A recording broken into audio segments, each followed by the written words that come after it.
내일만 하는 건 참을 수 있는데요. 이걸 계속해서 그리고 목표 체중에 도달하고 나서까지 이걸 참을 수 있는 사람은 그렇게 많지 않습니다.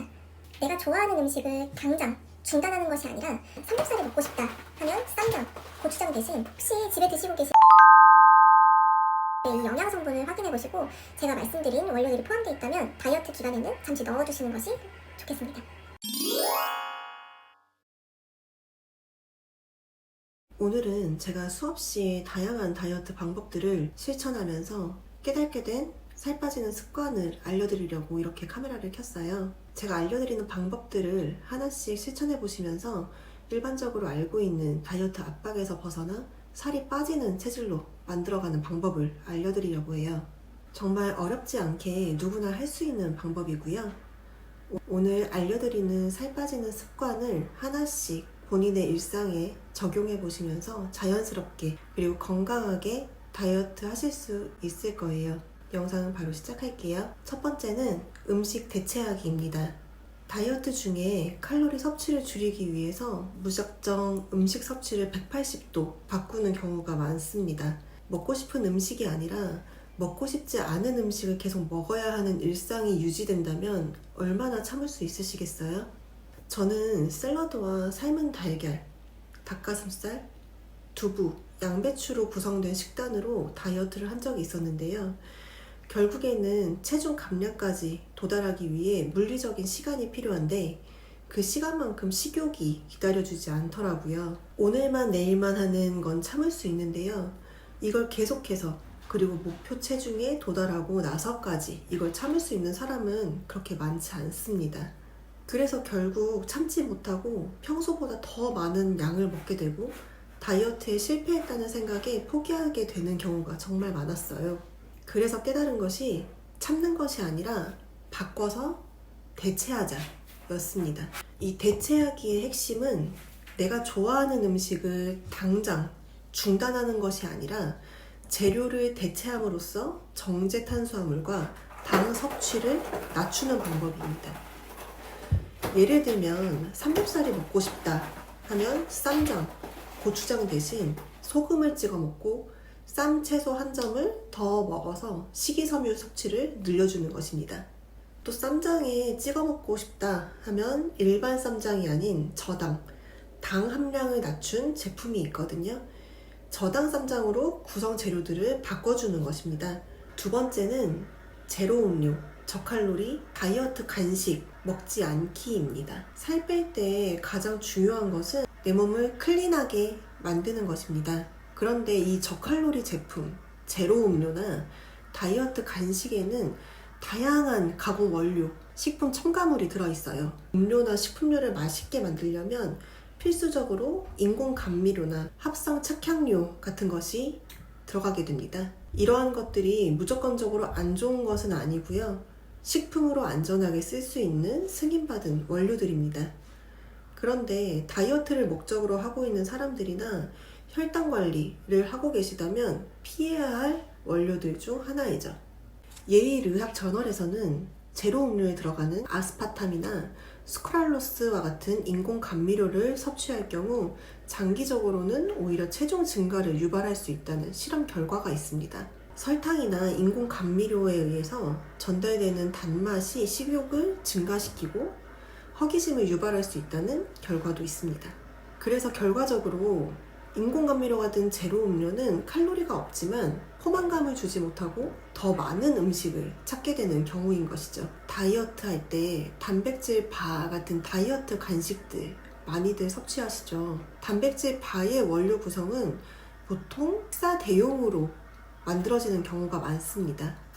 규칙적인 식사가 어려운 분들을 위해 또는 식사 후에 탄수화물, 단백질, 지방 이 영양분을 골고루 더 보충해주기 위해 만들어진 것이 단백질 바인 것이죠.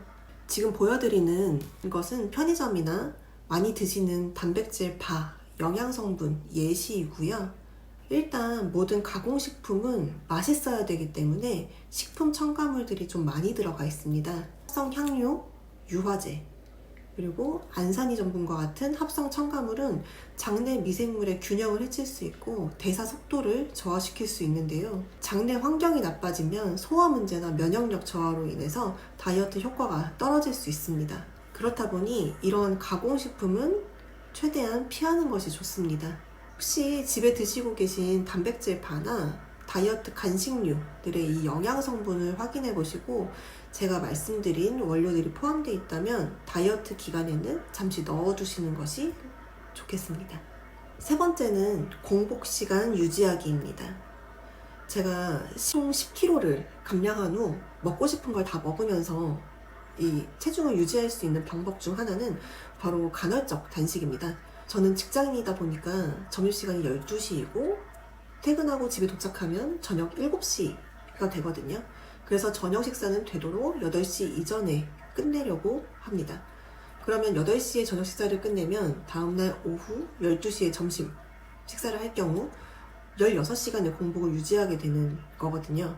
이 시간대는 생활 패턴에 따라서 정하시면 되는데 저녁 일이 늦게 끝난다 라고 하시는 분들은 점심시간대를 조금 더 늦춰주시면 되시고요. 공복 시간이 길면 길수록 몸에서 에너지원을 탄수화물을 소진하고 그 다음 단백질, 그 다음 지방을 태우기 때문에 시간이 길면 길수록 체지방이 감소하니까 다이어트에 더욱 도움이 됩니다.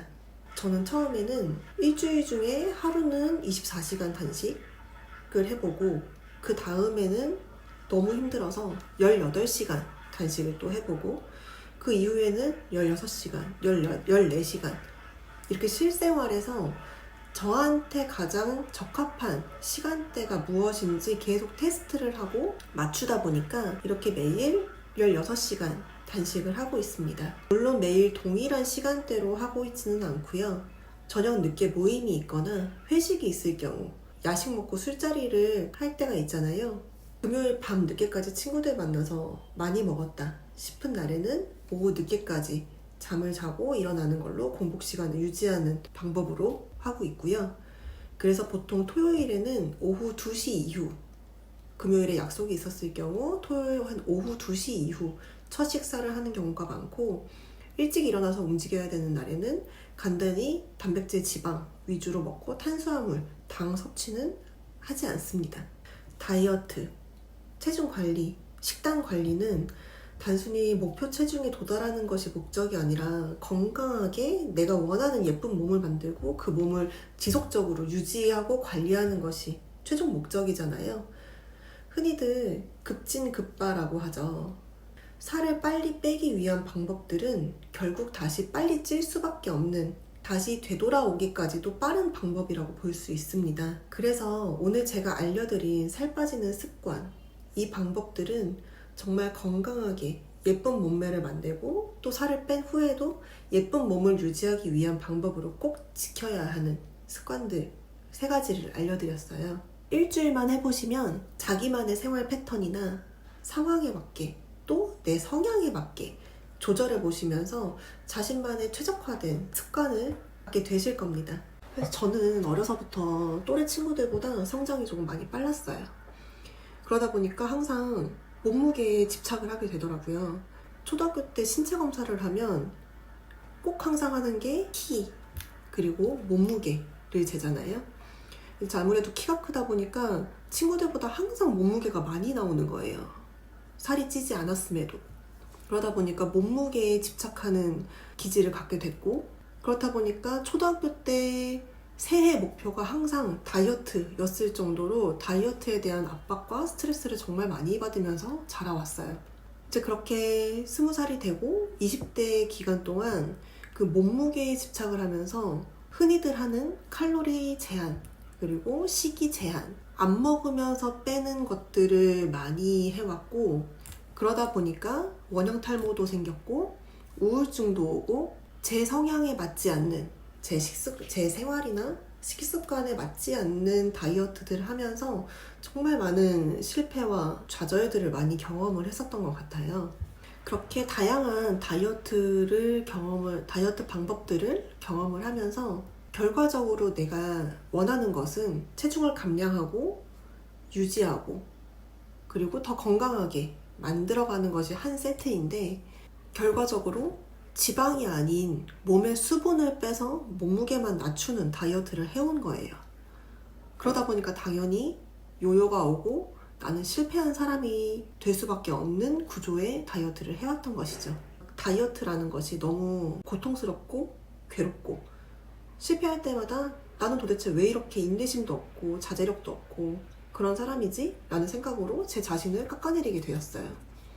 어떻게 하면 내 몸을 더 건강하게 만들고 또 예쁘게 관리하면서 또 행복하게 다이어트 할 수 있는 방법들이 무엇일지 정말 오랜 기간 고민을 해왔고요. 지금은 식품회사에서 제품 개발을 하면서 원료에 대한 정보나 전문적인 지식들을 더 많이 알게 되었고 무작정 어떤 제품을 먹으니 다이어트에 좋다, 어떤 제품을 누가 추천하니 내 몸에 더 좋을 것이다 가 아니라 그것이 왜 원료가 신체에 어떤 영향을 미치고 또 다른 제품과 비교했을 때 이 제품이 더 왜 내 몸에 좋은 것인가 와 같은 정보들을 알게 되면서 제 영상을 보시는 분들께 좀 더 정확한 정보들을 많이 알려드릴 수 있을 것 같아요.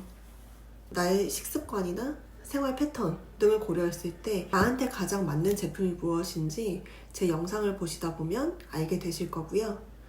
더 궁금한 내용이 있거나 고민이 되시는 것들 있으시면 댓글 남겨주세요.